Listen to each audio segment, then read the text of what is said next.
అది కూడా చాలా గొప్పగా ఈశ్వరుడి కోసం ఏ కోరిక లేకుండా, నాకు బట్టల జత కావాలని, మా అబ్బాయికి ఉద్యోగం కావాలని, మా అమ్మాయికి పెళ్ళవ్వాలని ఏడవడం కాదు.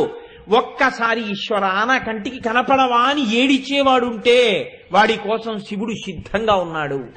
అందుకే ఆ మహానుభావుడు ఒక మాట అంటారు, నిన్నే రూపముగా తలంతు మొదలో నీ రూపు మోకాలో స్త్రీచన్నో కుంచమో మేకపెంటికయో నాకున్ సాకారంబుగా చూపవే చిన్నీరేజ విహారమత్త మధుపా శ్రీకాళహస్తీశ్వర అంటాడు దుర్జటి.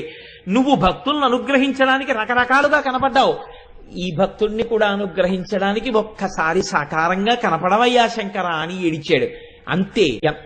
మహానుభావులు చూడండి, కృష్ణదేవరాయల వారి ఆస్థానంలో ఉన్న వాళ్ళు అష్టదిగ్గజాలు ఎన్నో పుస్తకాలు రాశారు. ఏ పుస్తకమైనా దేవాలయాల గోడల మీద నిలబడిందా?